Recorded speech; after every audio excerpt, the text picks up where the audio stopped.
Hello बच्चों, let's read the question. The question says a steel wire having radius of 2 millimeter carrying a load of 4 kg is hanging from a ceiling.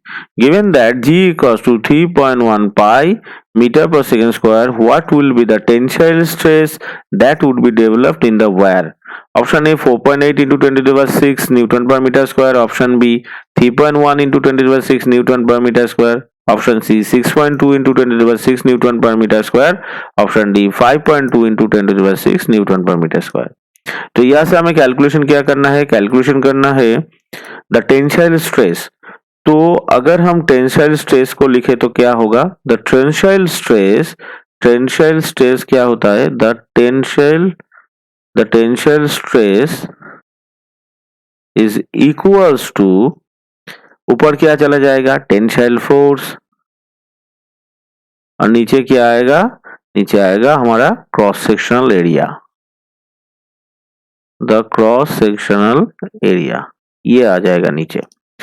तो यहाँ पे जो tensile force है क्या है, यहाँ पे इसने एक 4 kg को कैरी किया है। तो जो फोर्स आएगा, टेंसाइल फोर्स यहाँ पे आएगा, वो क्या आएगा, वो आएगा उसका मास इनटू जी यानी एक्सेलरेशन, ये आ जाएगा उसका टेंसाइल फोर्स। अब एरिया कितना है उसका जो रेडियस है 2 मिलीमीटर। तो इसके अकॉर्डिंग उसका एरिया भी आ जाएगा पाई आर स्क्वायर।